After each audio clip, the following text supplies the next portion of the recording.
Hi everyone. You guys were confident before the game, Luke. You and Thomas and Pelle. You guys were right. 3-1. Honestly, we could have scored so much more. We will definitely touch upon Akpom, your homeboy, right? But man, how are you feeling? Are you happy? I mean, it's Conference League. I understand, but we should be happy, man. I mean, it means so much also for the team, for the season. You know, it's been like a very difficult beginning of the start of the season with everything that has happened. I think this is a very nice boost for the team, for the fans, for everyone. What are your thoughts on the game, and how are you feeling right now? Good, because I told you it was 3-1 before and the True. live talk. I said to you it'll be 3-1, yeah. True. Um, Obviously ecstatic, and it's not a case of it just being the Conference League. It's still a UEFA competition, and it's still a European trophy that we're in for, you know. And that's like we said before in the live stream. It can only mean good things. We're still in the competition. We want to win it. It's still a lot of game time for the young players, and for the rotational players. They don't really get much game time, like Forbes. Even though it's been disappointing, he can get game time and improve. So it was really, really important that we were in this competition still. Um, the game was very, very good in terms of what we needed. We did the job, and that was it. Things obviously can be improved, but we'll take these things to time aside. If we see a little bit of improvement with a win, I'll absolutely take it.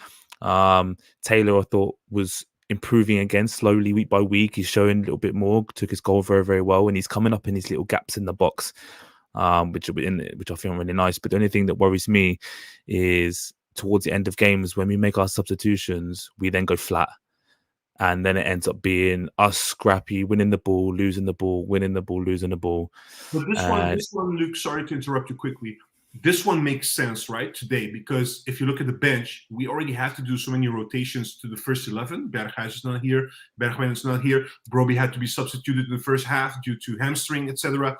So after a while, we cannot blame the coaching staff or Van het Schip because he has to do what he has to do. But all of a sudden, you have a team which is just, I mean, Guy was playing all of a sudden like a bit more advanced. Hoyer had to come to replace Wrench. You know, you see all these players playing, but also Marta, for instance. All these players, like everybody that's coming in, they should just do what they're supposed to do, but they're not playing their usual role.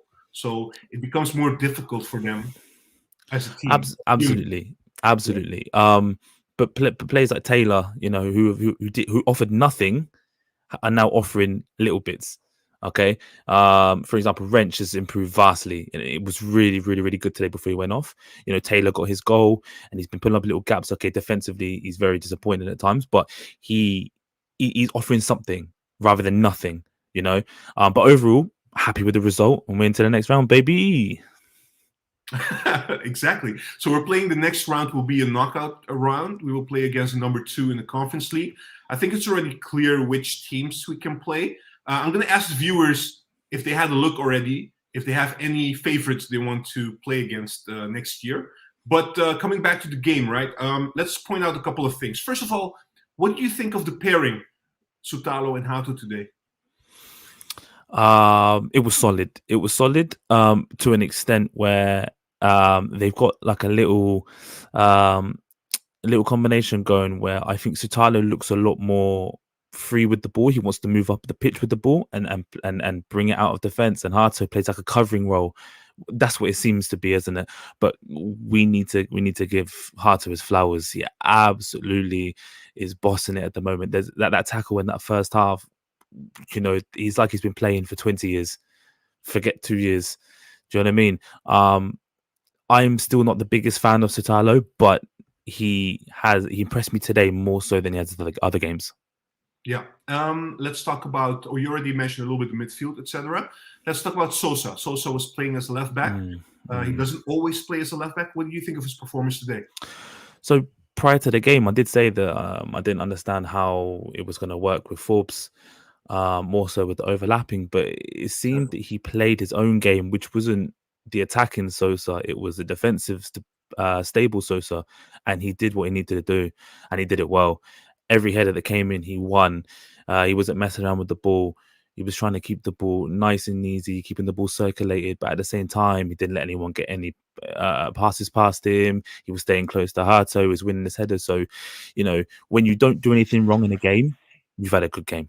Yeah, don't you feel like he was a little bit shaky at the start? He also made that free kick, from which we conceded. So that was a free kick. He made a foul there. Wasn't supposed to do that, but it's fine. But I thought of him growing into the game, becoming better and better, and much more, what you're saying. But at the start, he seems a little bit defensively, one-on-one, having a bit of difficulties. And it's going to take some players to get into a game first. And as far as I'm concerned, when it got to around 15-20 minutes into the game, every time a ball got put into the box, he was started to win them. And then you win the first one, or you make a tackle in the second one, and then you start improving in the game, and you settle, and then you get comfortable. We have to remember that he hasn't played properly for a few games. Marta's always been the one who's picked, and imagine how it feels for a left back when someone who's not a left back gets picked ahead of you. So it's going to take time for him to come out, and hopefully this could be the first one of a few where he's comfortable and he can perform defensively well. Yeah, we're going a little bit one by one with the players, not everyone, but just a couple. Linson, we've been praising him a lot lately in recent weeks. I thought today he had a little bit more difficulties to stand out, to play his own game. Do you think it's just a matter of form today, or was it because of the change also? He had to go to the right side a little bit, change with Akpom and these kind of things, or do you think just a matter of form? It wasn't just his game today. Yeah, I think a lot of everything. I think that because of who was on the pitch, there was a lack of fluidity in his game. He's used to overlapping with Berghaus coming inside. He's going out wide and things like that. So that on top of fitness, maybe. I know Van Schip says he's fit, but it looks like he's towards the end of the game. He was a bit tired. He was lethargic. However, always positive still. Always positive. Always looking to receive the ball in dangerous areas. But I feel like he was impacted slightly because of the lack of a Berghaus who they create space for each other. So there's a lack of overlapping between the two. Especially when you have wingers like Forbes that stays wide, like we said would happen, and having Akpom in the middle means that he's not really someone who's going to roam out wide and things. He wants to be getting straight into goal, into positions in front of goal. All right, let's move on to your homeboy, to your favorite player, almost favorite player, Akpom. Look, you've been advocating for a while now. Also, you made a short last week that you really want Akpom to start more. You want to see him more on the pitch. You want to see him in combination, even with Brobbey. Well, we saw it today. He started. Brobbey started. Your thoughts on his performance today? Obviously, he scored. Obviously, he was important. But overall, what's your takeaway? I don't know. It's quite hard because Brobbey was really, really good in that first half, and it's so hard to see Akpom and argue that he needs to start when Brobbey is getting better and better every week. He looks so much more composed on the ball. Brobbey, Akpom as a 10. I was very much for it in prior weeks. Now I'm not so sure after seeing today's performance, because whilst he scored and he was in good positions, they mainly came as a result of him playing as a striker. And I think when you have Linson and you have Berghaus rotating and creating space for each other, I don't think that there's that space for Akpom as a 10. Just like Demetrius said in the live talk, that when Akpom was in Greece, he played as a striker mainly. And today we saw him play as a striker in that second half. And you can miss your chances, and I'm very disappointed in his finishing. He could have squared it for Goya, I think was the one who was in the box. Goya, yes. Goya. Yeah. If he had a bit more vision about him, a bit more awareness, he could have squared that to him. But but I would rather someone be able to get in the positions consistently and show that they do have some kind of off the ball movement, than someone who never gets in those positions at all. But after Brobbey's performance again, even in that first half, it is getting harder to advocate for Akpom to start ahead of him. What do you feel it was, and also for the viewers, what was the most important or favorite moment of that match for you? A sequence or something that happened. What would you take away from that? What was your favorite moment? Was it the goal? Was it the intervention? Was it the block? Was it the tackle? What was it? I already have mine. I know exactly. I think Hato's tackle in that first half. I think After 2 minutes, that one you mean? yeah, just When Taylor lost the ball, right? straight away. Exactly. Mine too. Just it's the presence of Hato every time the ball's in behind. He's so quick to catch up to his man. Every tackle is clean. Okay, I say every tackle. The one he made in the second half where he almost like he scissored somebody. You're young, you can make mistakes like that. Sure. But you can see the presence and like we said in the live talk prior to this is the captaincy you can have on somebody, the pressure, the everything that comes with it on such a young man's shoulders. Incredible. He's such a phenomenon. It's unreal. But yeah, it's that one. He's so good. But he covers for a lot of the defensive flaws in the team by himself. It's amazing. Yeah, absolutely. Absolutely amazing. Look, something else. I will come to the comments in a bit, just because we touched upon a lot of players, right? About Forbes, right? He was playing in his favorite position today, but I felt like we were a bit critical about Linson. I thought Forbes probably was the worst player on the pitch today. His first touch, I don't know, it's because he doesn't have a first touch or because he gets too excited maybe and he wants too much and then he forgets how to control the ball. I don't know which part it is. Do you think it's a quality issue or do you think it's just young player too excited and he does these kind of things? What do you think? I think he's too quick.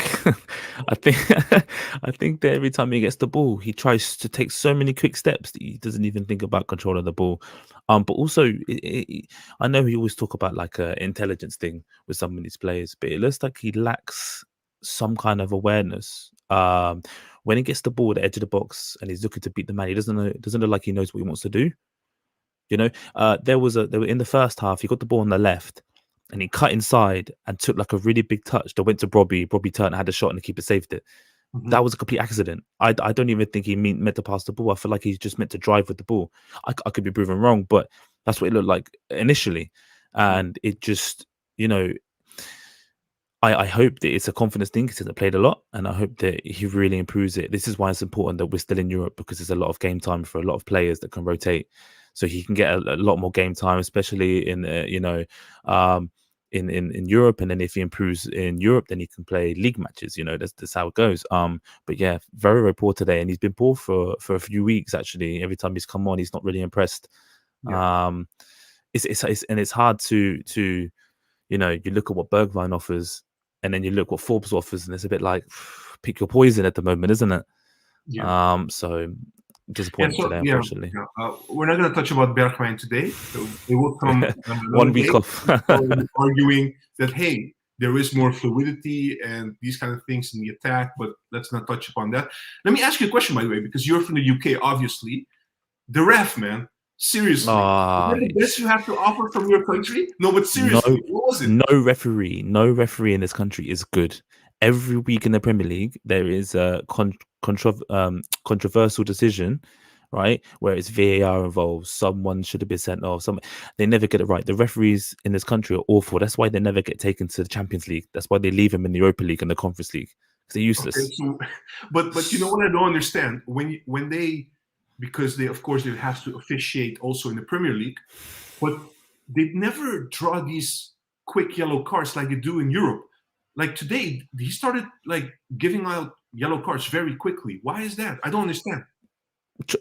Or I don't know, trying to stamp his authority on the game, but he's useless because there are times when Wrench drove down the middle, played the ball, got tripped afterwards, and that was it.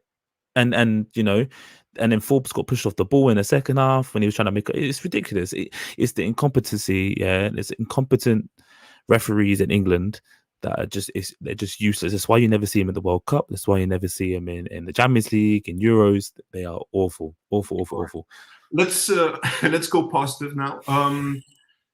Quickly on from the Schip, we have to touch upon him. Actually, this was his last match of 2023 because he's going to Australia to the wedding of his son. So he will miss the Pek Zwolle game and the Hercules game next week. The coaching staff will take over. His assistant will take over.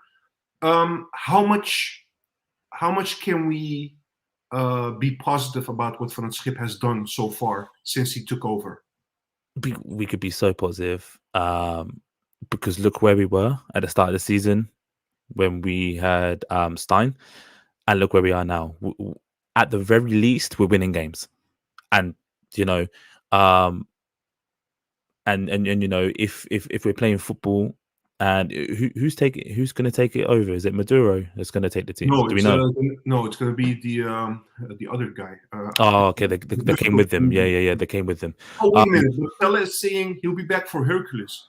Will he be back? Are you sure? I'm not sure about that. Can somebody confirm? But all right, go ahead. Sorry. It's okay. You know, I just hope that, you know, we'll do enough to get the points. Hopefully he's picked staff that actually know that agree what they want to do with the team, and the team knows exactly what needs to be done. And then they could take it from there. It's never nice not having your coach there. As a coach, I've always learned that your players, especially when they're younger, they look for like a point of contact. They look for direction, you know, so they look for the coach to instruct them, and it could be the same. It could be the same with them. So hopefully it's not going to have too much of an impact, but hopefully we get the job done and get the points we need. Yeah. Let me go through the comments quickly, and then I have, of course, a last question, a final question for you, as always. Schip is hip has a question for you, Luke. He's saying, what do you think of Tristan Gooyer's debut today? Is Schip not exaggerating a little bit with these young players? That's what he's trying to ask you. Gooyer was good today. We had to go out, so. Sorry? I mean, you're being asked about Tristan Gooyer, who came in. Yeah. For Wrench. Yeah. Do you feel Van het Schip is exaggerating a little bit with the youngsters, bringing in youngsters all the time? No, man. Like, this is what we always say. Like, why buy another player when you can try? All you could do is try, you know. And he didn't do anything wrong today. He came on. He did enough. We saw out the game. He made a couple of runs. He would have had a goal. Should Akpom have looked? Ball from Akpom, yeah, and that'd have been nice. But you know, he did enough. And on a different day, with everyone fit, he wouldn't have got any game time. I don't think. I think it was just the right plays at the right time for him. That the guy who was already on the pitch, Wrench is injured. They needed someone to come on. It all worked out for him. He didn't do anything bad. Let's just put it that way. And hopefully it's a nice start for him to get a bit more game time, because it looks like he has a lot of pace on him, actually. He looked quite quick getting up the field with Akpom. So yeah, maybe.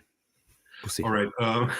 Let's move on to the other points. There's so many people very happy, of course, with the win. So are we. Christian is saying, though I'm very happy with Chuba, I do think he needs a couple of training sessions with Johnny Bosman as well, just like Brobbey. Aidan is saying, feel like we have both Brian and Chuba starting together. Now that's attacking powerhouse if you play both. I'm sorry. Opinion, like you have to choose, right? I thought that having Akpom as a 10 would work, but now he looks better as a striker. Brobbey's playing so well. You can't replace him. Even though I've advocated it for ages, I've accepted that Brobbey is playing so good right now, and he needs to keep starting until when, like, if he's injured now and then Akpom now starts and proves that he can do it, then Brobbey will have to fight to get back in the team. All right.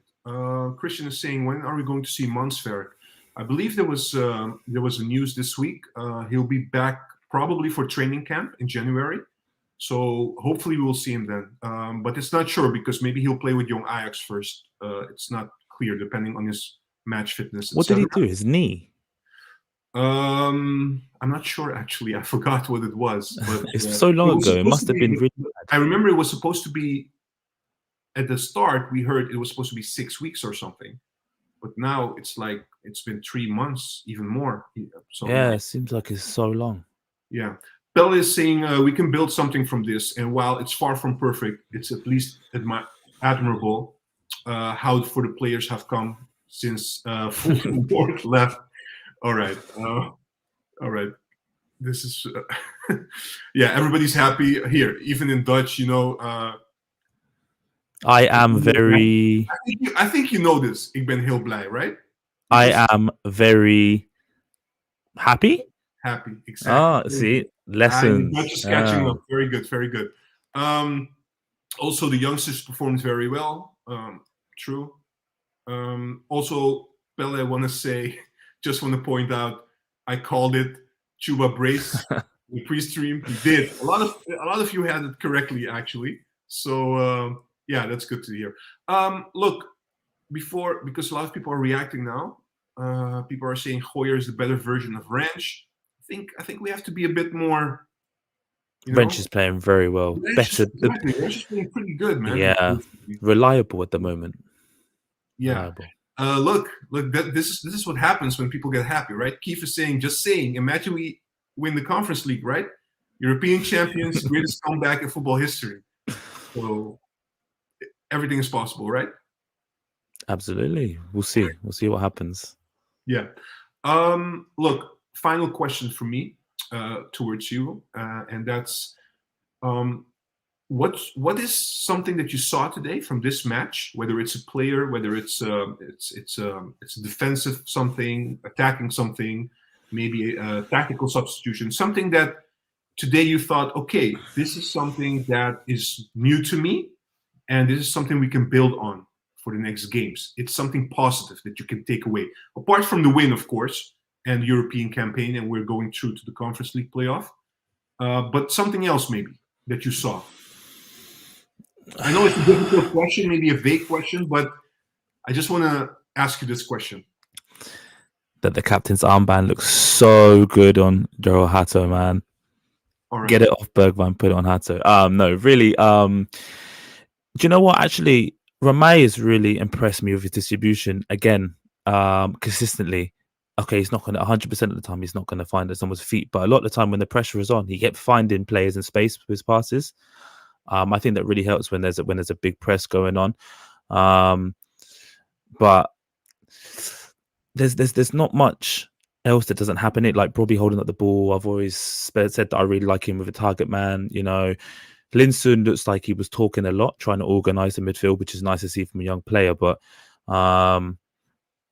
maybe the comeback of Wrench. I did call him an idiot many times before, and he's absolutely making me eat my hat of what the lack of in recent games. So I'm happy to be proven wrong by Wrench. I hope that long may it continue these performances for Wrench. Yeah, look, I'm seeing some people commenting on Bergwijn as well. We will definitely next week, we have more time to talk about other stuff. We will bring up Bergwijn as well and talk a little bit more about him. If I would answer that question, if I would get the same question that I just posed you, I would say I was very worried missing out on Bergwijn, and second half we missed out on Brobbey. And this team shows that even without them, as the experienced players, I mean, don't forget, when we started this season, everybody was saying, Bergwijn, Brobbey, Berghuis, we will destroy all the Eredivisie teams, right? That's the notion or the thoughts that we had at the start of the season. Now we didn't have them, but I thought we were still looking dangerous in the attack. For me, that's the biggest takeaway, that even if they're not available, we can still create something against a team, you know? And we did it in Europe. You're right. Yeah, I feel like today was a bit of an anomaly in a sense where towards the end they were so desperate to get a goal. That's where the gaps came through with the counterattacks with Akpom. I feel like if they were defending or if it was neutral or they weren't as desperate to get a goal, I don't think those chances come about as easy. Yeah. So we'll have to wait and see. All right. You know that there is a chance we might play Bodo Glimt, right? In the next because you've been talking about Bodo Glimt and Knudsen the whole time, not only you. So is that your choice? Is that your pick on Monday when we have the draw? That's who you want to play against? I want the easiest straw ever because I want to win the competition. But if we had to get one of the harder teams, I'd have Bodo Glimt. So everyone can see Knudsen, everyone can see how good that team is. They lost their cup final last weekend, by the way. But they won their league. Listen, we need Knudsen. I'm telling you, he is the man. He is the man. Yeah, but we have Van het Schip, bro. At the moment, until the end of the season. He even said himself, he's only here at the end of the season. And then that's that. So, all right. Cheers to everyone. And thank you, Luke, for being on the show. Thank you guys for tuning in. Guys, celebrate this win. We really needed that. And we have 2 more games to go. We will end 2023 on a high. And we're coming for the other teams next year, for sure. Thanks, guys.